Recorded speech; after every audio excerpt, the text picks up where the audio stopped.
Em nosso estudo de hoje está no Evangelho de João, capítulo 11, versículo 9. Jesus respondeu: Não há 12 horas no dia? Se alguém andar de dia, não tropeça, porque vê a luz deste mundo.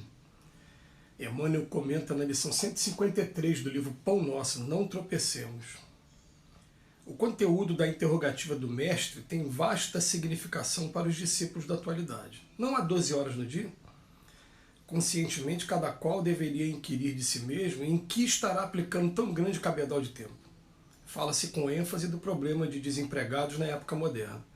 Entretanto, qualquer crise nesse sentido não resulta da carência de trabalho e sim da ausência de boa vontade individual. Um inquérito minucioso nesse particular revelaria a realidade. Muita gente permanece sem atividade por revolta contra o gênero de serviço que lhe é oferecido ou por inconformação em face dos salários. Sobrevém de imediato o desequilíbrio. A ociosidade dos trabalhadores provoca a vigilância dos mordomos e as leis transitórias do mundo refletem animosidade e desconfiança. Se os braços estacionam, as oficinas adormecem. Ocorre os mesmos nas esferas da ação espiritual. Quantos aprendizes abandonam seus postos alegando angústia de tempo? Quantos não se transferem para a zona de preguiça porque aconteceu isso ou aquilo em pleno desacordo com os princípios superiores que abraçam? E por bagatelas, grande número de servidores vigorosos procuram a retaguarda cheia de sombra. Mas aquele que conserva a acuidade auditiva ainda escuta com proveito a palavra do Senhor. Não há 12 horas no dia? Se alguém andar de dia, não tropeça. Chamada de atenção aí mais uma vez para a gente. Olha o versículo 1 de João. Jesus falando, não há 12 horas no dia, se você andar de dia, não tropeça, porque você vê a luz do mundo. E Emmanuel vem comentar para a gente sobre a importância do tempo. Será que a gente faz essa análise com a gente mesmo? Como eu estou empregando o meu tempo diariamente? Qual está sendo a porcentagem do meu tempo que eu estou usando realmente para o meu trabalho profissional? Estou usando para lazer? Estou usando para estudo? E estou usando também para fazer essas reflexões, né? Qual está sendo a porcentagem do meu tempo que está sendo realmente aproveitada? A gente perde já bastante tempo. Né? E uma vez eu vi uma mensagem da Joana de Ângeles, a Joana de Ângeles falando assim, né? A gente aqui desencarnados, espíritos, nós ficamos procurando quem aí entre vocês encarnados consegue disponibilizar 1% do tempo que vocês têm para a gente. E pelo menos, eu parei para pensar, são 24 horas no dia, são mais 10 horas, a gente normalmente perde com sono ou com higiene, banho, né, toda essa parte de alimentação, a gente perde esse período.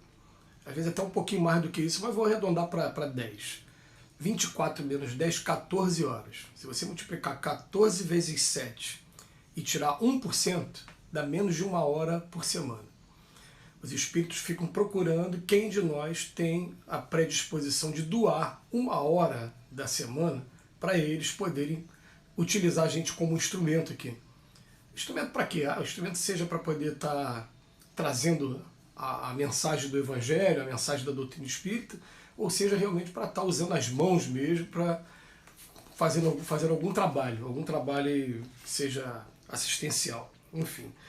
Então o que acontece? Ele começa dizendo para a gente aqui, né? Fala-se com ênfase do problema dos desempregados da época moderna, e esse assunto está sempre vindo e voltando. A gente viveu até um período em que a taxa de desemprego ela foi bem menor do que hoje, mas hoje, por conta dessa crise toda que a gente passou da pandemia, a taxa de desemprego está altíssima de novo no nosso país. Além da inflação também que está descontrolada, lembrando aí aqueles períodos ainda da época do governo militar ou pós-governo militar logo no início, né? Voltou para aquela situação ainda.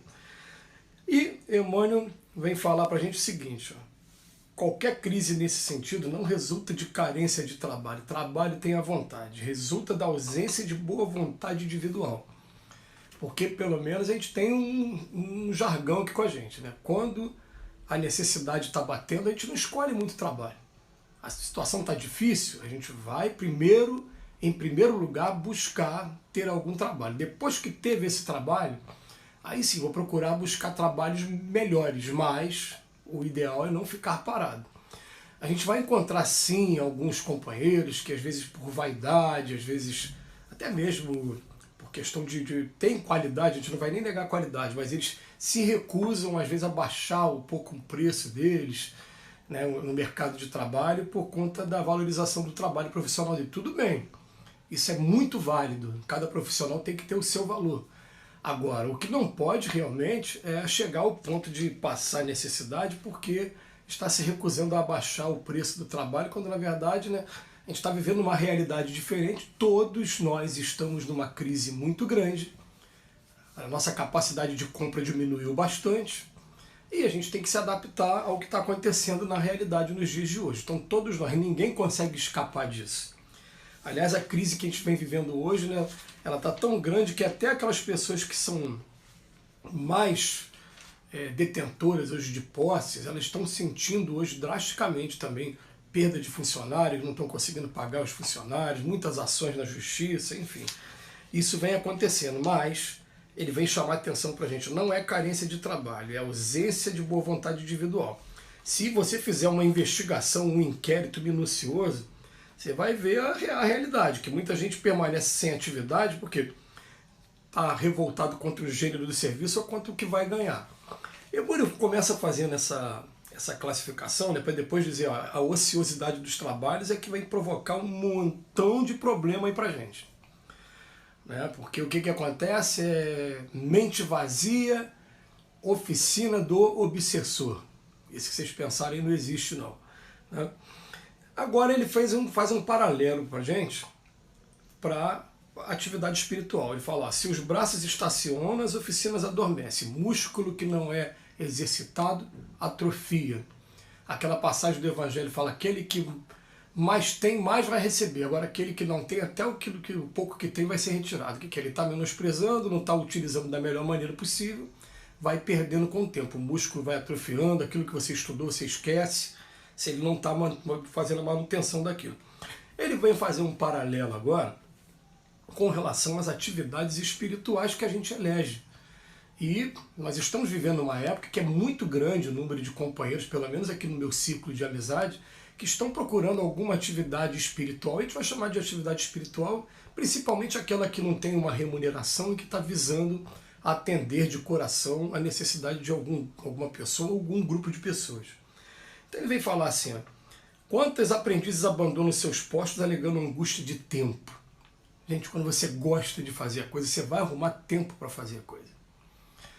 Tem até um jargão na doutrina espírita também, né, com relação aos trabalhadores, fala assim, ó, você quer às vezes resolver o problema? Melhor, procura aquele que quase não tem tempo para resolver o problema. Ele vai te dar atenção, porque ele tem boa vontade. Enquanto tem gente que tem tempo, às vezes não tem boa vontade. Ele fala aqui, ó, quantos não se transferem para a zona de preguiça? Porque aconteceu isso em aquilo ou aquilo, em pleno desacordo com os princípios superiores que abraça. Eu só vou trabalhar se for dessa maneira, nessas condições. Se não for, eu não quero mais trabalhar, me transfiro para a zona de preguiça, abandono a tarefa. Ele bota aqui, por bagatelas, grande número de servidores vigorosos procuram, no final, a retaguarda cheia de sombras. Abandona a oportunidade sagrada do trabalho para retornar às sombras que a gente vem carregando ao longo de várias experiências aqui na matéria. Então ele vem falar para a gente aqui no final, né? Aquele que conserva uma acuidade, tem a capacidade de ouvir, ouve a palavra do Cristo, mas não há 12 horas no dia. Se você andar durante o dia, tropeça. Ele está fazendo referência às 12 horas por dia, 12 horas por noite, que em algumas regiões do nosso planeta realmente acontece. Não acontece aqui com a gente aqui no Brasil, não, né? Porque no Brasil a gente vê que o sol se põe por volta das 6h30, 7 horas da noite, e quando é 5 horas da manhã, o sol já está vindo aqui de novo para a gente. Então, dentro do nosso clima, da nossa temperatura, nós temos um pouco mais do que 12 horas por dia. Nunca é somente 12 horas. Mas o que ele está falando para a gente? Aproveita o dia enquanto você está enxergando as coisas, não vai tropeçar em nada. Quem anda de noite é que corre o risco de tropeçar. O que ele está falando? Aproveita as oportunidades, agarra as oportunidades que estão acontecendo agora, porque daqui a pouco você começa a se entregar de novo às sombras, começa a jogar fora essas oportunidades de crescimento que são oportunidades de redenção. São aquelas boias jogadas para o náufrago. e cabe a cada um de nós a gente aproveitar. Que Jesus nos abençoe hoje e sempre.